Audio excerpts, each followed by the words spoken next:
Hello guys, welcome to your YouTube channel. So आज आपण करणार आहोत आपल्या सखीसोबतची फर्स्ट राईड, म्हणजे फर्स्ट मोठी राईड जिथे आपण स्टेही करणार आहेत, आपण लांबी जाणार आहे. आणि काही ह्याआधी आपण राईड केली होती जव्हारला. सो जव्हारची राईड ही वन डे राईड होती आणि आज आपण जाणार आहोत लॉंग राईडला, म्हणजेच मुंबई टू छत्रपती संभाजीनगरला. पहिली आपली बॅग लावणार आहे टॉप रॅकला, कारण का आपण टॉप बॉक्स तर घेतला नाही आहे, कारण का आपलं पूर्ण बजेट हे गाडीला सजवण्यामध्येच गेलं आहे. सो आपण पहिलं लावलं आहे आपल्या टॉप रॅकला आपले 2 दिवसाचे कपडे जे आहेत ते.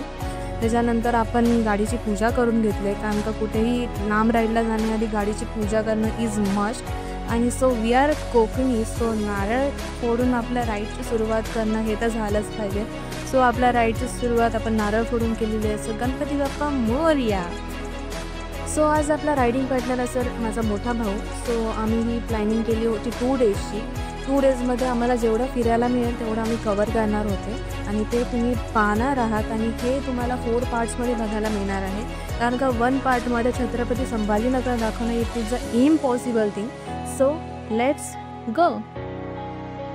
तर आम्ही वसईवरून निघालो होतो साधारण 4 वाजता. आम्ही 3:30 वाजताच खाली आलो होतो, कारण का आम्हाला पूजा करायची होती आणि बॅग बांधायची होती. सो आम्ही लवकरच आलो होतो.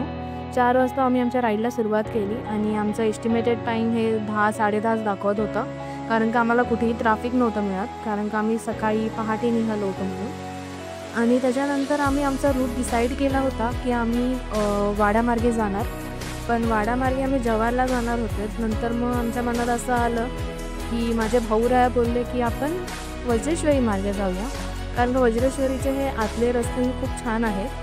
पण आम्हाला तिथे जाऊन असा एक्सपिरियन्स आला की आपण इथे का आले, कारण का मुंबई गोवा आणि भिवंडी मार्गे हे दोन्हीही फील रस्त्यावर मिळत होते. सो मी सजेस्ट करेन की त्या रस्त्याने तुम्ही जाऊ नका. तुम्ही वाडामार्गे डायरेक्ट तुम्ही विक्रमगड करत तुम्ही जव्हार मार्गे डायरेक्ट जाऊ शकतात.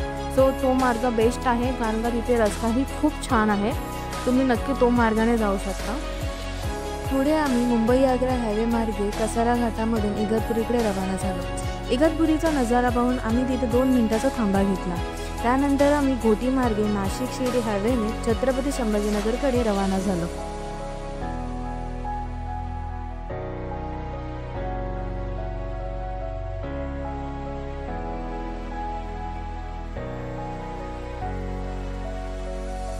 फायनली आम्ही 10:30 वाजता 342 किलोमीटरची राईड करून आमच्या पहिल्या डेस्टिनेशनला, म्हणजेच 12वे ज्योतिर्लिंग घृष्णेश्वर मंदिरापाशी पोहोचलो. त्यानंतर आम्ही तिथेच एका गुरुकृपा भक्त निवासमध्ये राहण्याची सोय केली. या भक्त निवासमध्ये तुम्हाला 1000 रुपयामध्ये मस्त आणि एकदम सुटसुटीत आणि स्वच्छ असा रूम उपलब्ध मिळेल. गुरुकृपा निवासचा नंबर मी तुम्हाला डिस्क्रिप्शनमध्ये तसेच इथे तुम्हाला व्हिडिओमध्येही शो होणार आहे.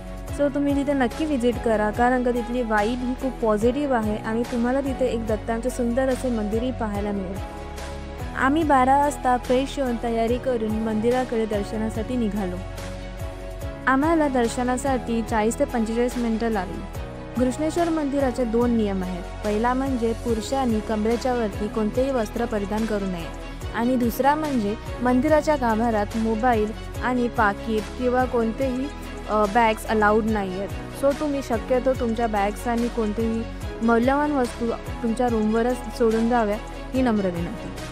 घृष्णेश्वर मंदिराची आणि तीर्थकुंडांची कथा मी तुम्हाला थोडक्यात सांगते. कुसुमदेश नावाचा ब्राह्मण होता. त्याची पत्नी सुधर्मा, तिला मुले होत नव्हती, म्हणून त्याने कृष्णाशी विवाह केला. कृष्णा ही एक शिवभक्त होती. ती प्रतिदिन 108 शिवलिंगांची पूजा करून शिवालय तीर्थकुंडात विसर्जन करत असे. कृष्णाला एक मुलगा झाला. त्याला मत्सरेपोटी सुधर्माने ठार मारले. तेव्हा शिवभक्त कृष्णाने तो मृतदेह कुंडामध्ये टाकला. तेव्हा कुंडातून शंकर अवतरित झाले आणि त्यांनी त्या मुलाला जीवदान दिले. ते कृष्णाला म्हणाले, तू जिथे माझी पूजा करशील तिथे मी ज्योतिर्लिंग म्हणून राहील. या कुंडाला पुढे अमृतकुंड असे नाव पडले. तसेच घृष्णेश्वर मंदिराचा जीर्णोद्धार मल्हारराव होळकर यांनी सन 1730 मध्ये केला आणि या कुंडाचा जीर्णोद्धार पुण्यश्लोक अहिल्याबाई होळकर यांनी इसवी सन 1769 मध्ये केला. या मंदिरांची कल्पना भारतातील अष्टतीर्थ मंदिराचे प्रतिकात्मक दर्शन म्हणून बनवलेलं आहे.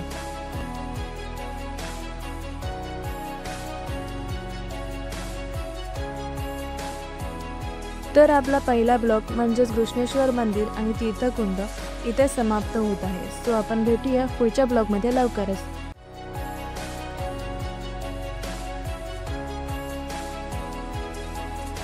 जर तुम्हाला हा ब्लॉग आवडला असेल तर लाईक आणि सबस्क्राईब करायला विसरू नका.